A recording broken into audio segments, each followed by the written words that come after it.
भैया बहनों को मेरा नमस्कार। मैं आचार्य धर्मेंद्र सरस्वती विद्या मंदिर रीमबान बौदेपुर सीतामढ़ी से। आज हम लोग अर्थशास्त्र का जो दूसरा चैप्टर है संसाधन के रूप में लोग उसको पढ़ने जा रहे हैं। तो आइए, उम्मीद है इसके पहले जो प्रथम पाठ था उसके सारे अभ्यास के प्रश्न आप लोगों ने बना लिए होंगे। अगर किन्हीं भी भैया बहनों को किसी भी प्रश्न में कोई भी समस्या आ रहा हो तो आप मुझे कांटेक्ट कर सकते हैं। आप डायरेक्टली मेरे व्हाट्सएप नंबर पे आप अपने प्रश्न को भेजें और मैं उसका हल आपको भेज दूंगा। प्रयास करें कि जितने भी अभ्यास के प्रश्न हैं आप खुद करें, क्योंकि जब आप खुद अपना आंसर लिखेंगे तो आप उस क्रम में पूरे पाठ का अध्ययन ठीक ढंग से कर पाएंगे। ठीक है, तो मेरा कॉन्टैक्ट नंबर एक बार फिर से मैं आपको बता दूं, 7654545960। ये मेरा व्हाट्सएप का नंबर है। इस पे आप प्रश्न लिख करके या वॉइस मेल छोड़ करके पूछ सकते हैं। चलिए, तो आगे हम लोग अब शुरू करते हैं। संसाधन के रूप में लोग। तो पहला पाठ में आपने जो 3 है ना संसाधन थे उसके बारे में आपने अध्ययन किया। यहाँ पर इस चैप्टर में हम मानव पूंजी के बारे में अध्ययन करेंगे। तो जैसा कि आपको पता है कि संसाधन क्या होता है। संसाधन वैसा संगठन होता है जिसका उपयोग करके किसी भी वस्तु का निर्माण किया जाता है, किसी भी सेवा को प्रदान किया जाता है। ठीक है, उसी क्रम में जो चौथा संसाधन है हमारा वो लोग हैं, यानी कि जो मानव हैं वो हैं, है ना। इसीलिए इसको मानव पूंजी बोला गया है। ठीक है, तो यहाँ पे आप देखिए कि जो लोग हैं अपने देश की अगर बात की जाए तो यहाँ पर बहुत ज़्यादा आबादी है। जो जनसंख्या है हमारे देश की वो बहुत ही ज़्यादा है। ठीक है, तो ये सारे लोग है ना, ये सारे लोग हमारे लिए संसाधन कब बनेंगे। ठीक है, तो यहाँ पर ये सारे लोग संसाधन तब बनेंगे जब ये सक्रिय रूप से हमारी अर्थव्यवस्था में सहयोग करेंगे, यानी कि ये कोई ना कोई काम अवश्य कर रहे हों और उन कार्यों को करने के बाद से ये आय का अर्जन कर रहे हों। वो आय का अर्जन कम ज़्यादा हो सकता है, इससे कोई लेना देना नहीं है, लेकिन आय का अर्जन होना चाहिए। आय का जैसे ही अर्जन होगा तो वो हमारी अर्थव्यवस्था में कंट्रीब्यूट करेंगे, सहयोग करेंगे। ठीक है, तो यहाँ पर अभी वर्तमान की जो स्थिति है हमारे देश में, जो अधिकांश जनसंख्या है उनके पास कोई रोज़गार नहीं है। रोज़गार का अभाव होने के कारण वो जिनके पास रोज़गार नहीं है वो बाकी जो जनसंख्या जो रोज़गार कर रही है उनके ऊपर वह एक दायित्व के जैसे अभी हैं। ठीक है, वो अभी जिनके पास कोई काम नहीं है या फिर जो किसी भी प्रकार का आय का सृजन नहीं कर पा रहे हैं, वो बाकी जो जनसंख्या है जो आय का सृजन कर रही है उनके ऊपर एक दायित्व के रूप में है। ठीक है, तो यहाँ पर हम इस चैप्टर में जो बात करेंगे वह जनसंख्या को दायित्व के रूप में नहीं बल्कि जनसंख्या को एज अ संपत्ति, परिसंपत्ति के रूप में हम यहाँ पर व्याख्या करने का प्रयास करेंगे। ठीक है, तो आइए देखते हैं कि जो हमारी जनसंख्या है यह दायित्व तो अभी है, आपको भी दिख रहा है। इस कोरोना काल में और ज़्यादा लोग बेरोज़गार हुए हैं, जिसके कारण हमारी जो काम करने वाली जनसंख्या है उसके ऊपर जो दायित्व है वो और ज़्यादा बढ़ गया है। दायित्व का क्या मतलब है? दायित्व को अंग्रेजी में लायबिलिटी बोलते हैं। ठीक है, यहाँ पर दायित्व कहने का मतलब है कि जो बेकार लोग हैं, जो काम नहीं कर रहे हैं, अब उनका पेट भरना, भोजन, वस्त्र, मकान आदि की व्यवस्था कौन लोग करते होंगे? उनके परिवार के लोग करते होंगे। ऐसा तो नहीं है कि उनको भूखा छोड़ दिया जाएगा या फिर सरकार करती है। ठीक है, तो यहाँ पे कहने का मतलब है कि अब जो व्यक्ति आय का अर्जन कर रहा है उसके ऊपर अगर ज़्यादा से ज़्यादा लोग निर्भर करेंगे तो उसकी स्थिति, जो आय का अर्जन कर रहा है उसकी स्थिति भी उतनी अच्छी नहीं रह जाएगी। उसको अपने आय का भाग दूसरों के लिए छोड़ना पड़ेगा, यानी कि अपनी ज़रूरतों को सेक्रीफाइस करना पड़ेगा, अपनी ज़रूरतों को सीमित करना पड़ेगा। ठीक है, तो जिसके कारण उसकी भी जो आर्थिक स्थिति है वह उतनी अच्छी नहीं रह जाएगी। आप परिवार का अगर उदाहरण लेंगे तो परिवार में अगर काम करने वाले, अगर 5 परिवार का एक 5 सदस्यों का एक परिवार है तो उसमें जो काम करने वाला व्यक्ति है वह अगर एक है, ठीक है, अगर एक है तो उसमें उसी एक व्यक्ति के ऊपर सारे पूरे परिवार के जो अन्य 4 सदस्य हैं उनके आजीविका का पूरा भार उस परिवार के एक व्यक्ति के ऊपर आ जाता है। ठीक है, तो वहाँ पर जो आय है वो 5 व्यक्ति में बढ़ जाता है। ये अलग बात है कि उसका हिस्सा क्या होगा। ठीक है, लेकिन सभी को कुछ न कुछ आय में से हिस्सा मिल जाता है इनडायरेक्टली। ठीक है, डायरेक्टली भी कुछ मिलता है और इनडायरेक्टली सबसे ज़्यादा मिलता है। ठीक है, अगर वही 5 व्यक्ति, ठीक है, जो भी 5 व्यक्ति जो सदस्य हैं, अगर वो सारे लोग मिल करके आय का सृजन अलग अलग करते हैं, अलग अलग कार्य करके थोड़ा थोड़ा आय का सृजन करते हैं, तो जब वो एक्मुलेट होगा, जब जमा होगा तो वही आय बहुत ज़्यादा हो जाएगा और उस आय से वो जो परिवार है वो अपना काफ़ी तेज़ गति से विकास कर सकता है, क्योंकि उसके पास 5 टाइम्स इनकम क्या हो गया, बढ़ गया है। पहले 1 टाइम्स था, अभी क्या हो गया, 5 टाइम्स इनकम बढ़ गया है। ठीक है, तो यहाँ पर जो 5 सदस्य हैं वो किसी के ऊपर कोई दायित्व के रूप में निर्भर नहीं है। सभी क्या हो गए हैं, यहाँ पे आत्मनिर्भर हो गए हैं। सभी अब क्या हो गए हैं, सभी लोग अब जो हमारा अर्थव्यवस्था है, जो हमारे भारत की अर्थव्यवस्था है उसमें सहयोग कर रहे हैं, उसको बढ़ाने में सहयोग कर रहे हैं, है ना। ठीक है, अब आप समझ गए होंगे। तो चलिए, तो यहाँ पर सवाल आता है कि हमारे पास संसाधन के रूप में लोग तो खूब सारे हैं, लेकिन ये जो लोग हैं ये प्रोडक्टिव नहीं हैं, है ना, ये उत्पादक नहीं हैं, है ना। इनको आप कैसे उत्पादक बना पाएंगे?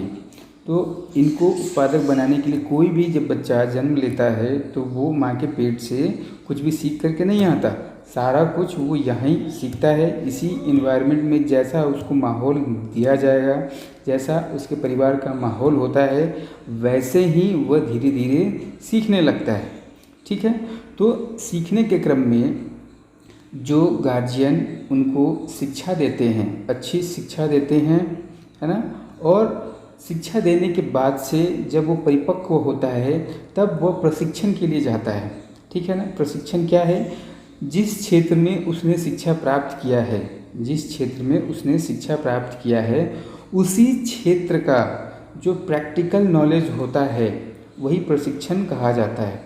ठीक है, ये 2 चीज़ मिल गया, अब उसको शिक्षा मिल गया, अब वो प्रशिक्षित भी हो गया किसी खास एक फील्ड में, जैसे ऑटोमोबाइल रिपेयरिंग, है ना, या फिर डॉक्टरी, है ना, या फिर जो हमारा एडवोकेट्स होते हैं, वकील होते हैं, उसके पेशा में, या टीचिंग लाइन, या बहुत सारे फील्ड हैं जहाँ पर वो प्रशिक्षण ले सकता है। किसी प्रोडक्ट को बनाने का प्रशिक्षण, है ना, किसी उत्पाद को बनाने का प्रशिक्षण, कृषि करने का प्रशिक्षण, है ना, और साथ ही साथ जो स्वास्थ्य संबंधी सेवाएं हैं, जो स्वास्थ्य संबंधी सेवाएं हैं वो अगर उसको समय समय पर उपलब्ध हो रहे हैं, स्वास्थ्य सेवाएं अच्छी हैं, तब वो हमारे यहाँ की जो जनसंख्या है वो ज़्यादा उत्पादक होगी, ज़्यादा प्रोडक्टिव होगी, ज़्यादा कार्य क्षमता से पूर्ण होगी, है ना। तब जा कर के वह जो लोग हैं अब वो हमारे मानव पूंजी में कन्वर्ट हो जाएंगे, परिवर्तित हो जाएंगे। ठीक है। तो यहाँ पर आप कह सकते हैं कि जब किसी व्यक्ति को, या मास में बोले तो किसी देश की जनसंख्या को शिक्षा, प्रशिक्षण और चिकित्सा सेवाओं में निवेश किया जाता है तो वही जनसंख्या मानव पूंजी में बदल जाती है, ठीक है। तो मानव पूंजी वास्तव में क्या है? मानव पूंजी मानव में निहित कौशल और ज्ञान का भंडार है, ठीक है। तो वो हमारा क्या है? मानव पूंजी। आइए इसको थोड़ा सा और आप देखिए, यहाँ पर देखिए, संसाधन के रूप में लोग, है ना, संसाधन आप समझ चुके हैं। अर्थव्यवस्था पर दायित्व भी हमने आपको अच्छे से समझाया। अब सवाल आता है कि मानव पूंजी कब निर्मित होता है, ठीक है। तो मानव पूंजी निर्मित होने के ये सिचुएशन बनेंगे जब शिक्षा, प्रशिक्षण और चिकित्सा सेवाओं में निवेश किया जाता है तो जनसंख्या मानव पूंजी में बदल जाती है, ठीक है ना। तो वास्तव में जो मानव पूंजी है क्या है? कौशल और उसमें निहित उत्पाद के ज्ञान का भंडार है, ठीक है। सवाल आता है कि यहाँ पर सकल राष्ट्रीय उत्पाद क्या है? सकल राष्ट्रीय उत्पाद आपका क्या है? तो इसको हम लोग इंग्लिश में बोलते हैं ग्रॉस नेशनल प्रोडक्ट, यानी कि ग्रॉस नेशनल प्रोडक्ट में पूरे देश का जो जनसंख्या है वो मिल करके कितना उत्पादन करती है, उसका मॉनेटरी वैल्यू में कितना उत्पादन करती है, उसी को समग्र रूप से हम लोग सकल राष्ट्रीय उत्पाद कहते हैं, ठीक है। अब आ जाइए यहाँ पर आप देख सकते हैं कि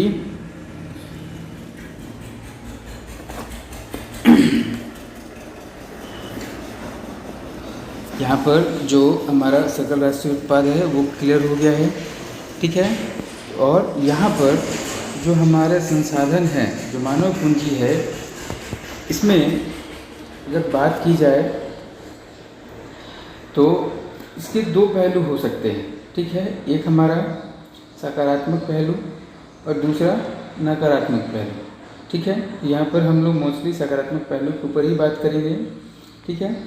लेकिन इसके कुछ नकारात्मक पहलू भी हैं, ठीक है ना। इसके कुछ नकारात्मक पहलू भी हैं, ठीक है।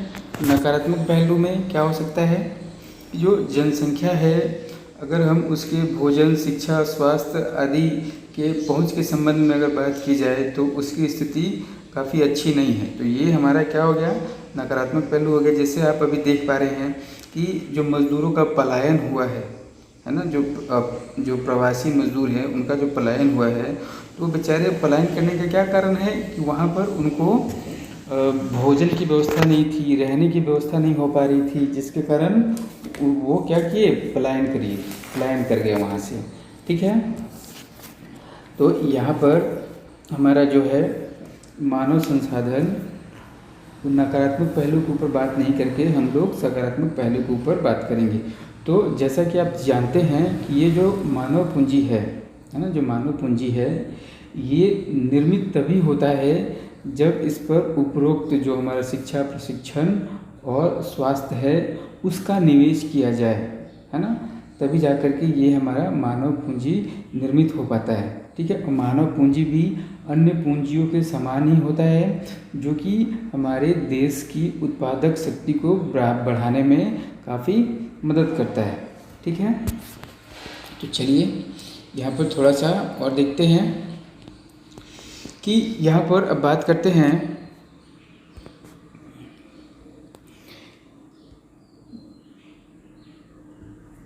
ये देख लिए कि मानव पूंजी निर्मित कब होता है। तो मानव पूंजी निर्मित करने के लिए मानव में हमको शिक्षा, स्वास्थ्य, प्रशिक्षण का निवेश करना होता है, तभी जा कर के ये मानव पूंजी में कन्वर्ट होते हैं, ठीक है। अब यहाँ पर देखिए, यहाँ पर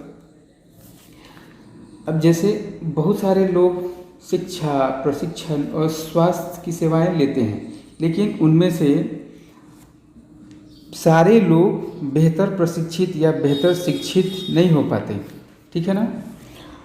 लेकिन जितने लोग शिक्षित हो पाते हैं, बेहतर शिक्षित हो पाते हैं, अधिक शिक्षित हो पाते हैं या बेहतर प्रशिक्षित हो पाते हैं, तो उनकी जो उत्पादकता है वो क्या हो जाती है, बहुत ज़्यादा बढ़ जाती है, ठीक है ना। और जैसे ही उनकी उत्पादकता बढ़ती है, उनकी प्रोडक्टिविटी बढ़ती है, तो उनकी आय भी क्या हो जाएगी, बहुत ज़्यादा बढ़ जाएगी, ठीक है ना।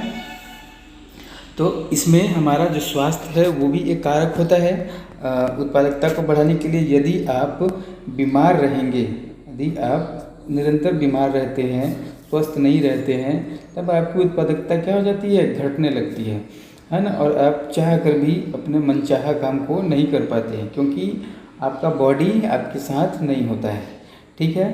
तो यहाँ पर हम अगर कहें कि जितने लोग जो अधिक शिक्षित होते हैं, बेहतर प्रशिक्षित होते हैं और स्वस्थ होते हैं, उनकी उत्पादकता बढ़ने के कारण उनकी आय निरंतर क्या होती है, बढ़ते चली जाती है। आप इसको प्रत्यक्ष देख सकते हैं, बहुत सारे उदाहरण आपके आसपास दिख जाएंगे। बहुत सारे शॉप्स, मॉल्स वगैरह को आप देख सकते हैं कि वहाँ पर निरंतर वो लोग कार्य करते रहते हैं और अपने ज्ञान और प्रशिक्षण आदि के आधार पर वो बहुत ज़्यादा आय का अर्जन कर रहे हैं। डॉक्टर, वकील को भी देख सकते हैं, जिनका जो स्वस्थ होते हैं, जो ज़्यादा नॉलेजेबल होते हैं, ज़्यादा प्रशिक्षित होते हैं, ज़्यादा कुशल होते हैं, उनके यहाँ मरीजों की तादाद बढ़ते चली जाती है, क्लाइंट्स की तादाद बढ़ते चली जाती है ना। इसका आप एक बेहतर उदाहरण भारत में भी देख सकते हैं। जो हरित क्रांति है उसके थ्रू आप इसको देख सकते हैं। भारत में हरित क्रांति कब आई थी, 1970 के दशक के आसपास हरित क्रांति आई थी, ठीक है। 60-70 के दशक में आई थी, लेकिन 70 माना जाता है, ठीक है। तो यहाँ पर जो हरित क्रांति आई थी, वो हरित क्रांति वो कैसे आ गई, उसमें भी हमारे जो ज्ञान है, यानी कि हमारे जो वैज्ञानिक हैं, उनके द्वारा उच्च उत्पादकता वाले बीज है ना, हाईली यील्ड वैरायटी सीड्स बनाया गया, ठीक है ना। और वहाँ पर जो बेहतर जो प्रौद्योगिकी है उसका उपयोग किया गया है ना, अधिक ज्ञान का उपयोग किया गया है ना।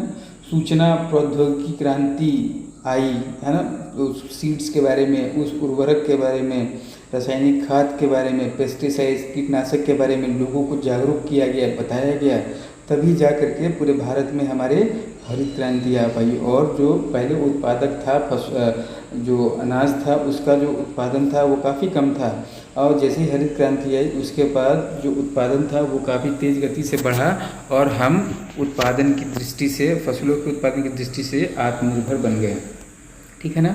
तो यहाँ पर जो विशाल जनसंख्या है ना, वो देश के लिए दायित्व तो नहीं बने। इसके लिए हमें क्या करना पड़ेगा, इसके लिए जो हमारी सरकारें हैं उनको मानव पूंजी में निवेश करना होगा, और निवेश करने के बाद से उनको उत्पादक बनाना पड़ेगा, और उत्पादक जैसी बनेंगे तभी जाकर के वो हमारे लिए एक संपत्ति के रूप में काम कर सकते हैं, ठीक है ना। और वो निवेश किसका किसका हो सकता है, शिक्षा, स्वास्थ्य, आधुनिक प्रौद्योगिकी का प्रशिक्षण तथा वैज्ञानिक अनुसंधान आदि जैसे संसाधनों पर व्यापक व्यय करना पड़ेगा, तभी हमारे देश की जो जनसंख्या है वो क्या हो सकती है, अधिक उत्पादक हो सकती है। चलिए, तो यहाँ पर आप देखें कि कैसे जो हमारा जो मानव पूंजी है वो मानव पूंजी में कैसे निर्मित होता है, जो जनसंख्या है वो मानव पूंजी में कैसे निर्मित होता है, ठीक है ना। तो आप समझ चुके हैं कि शिक्षा, प्रशिक्षण, स्वास्थ्य और प्रौद्योगिकी ये सारे हमारे लिए कितने महत्वपूर्ण हैं, है ना। तो इनमें निवेश गवर्नमेंट को करना चाहिए, और आप लोगों को भी इसमें ज़्यादा से ज़्यादा ध्यान देना चाहिए, ताकि आप आगे चल कर के ज़्यादा से ज़्यादा उत्पादक बने, और उत्पादकता जैसे ही बढ़ती है वैसे ही आपके आय का स्तर जो होता है वो काफ़ी तेज़ गति से बढ़ने लगता है। और आज के डेट में आय बहुत ही महत्वपूर्ण होता है एक सुखी संपन्न जीवन व्यतीत करने के लिए, ठीक है। तो आज यहीं तक रहने देते हैं, आगे हम लोग और इसको अच्छे से कहानी के माध्यम से पढ़ेंगे, ठीक है जी। चलिए, आज के लिए इतना ही रहने देते हैं, ठीक है। चलिए, धन्यवाद, आपका दिन शुभ हो।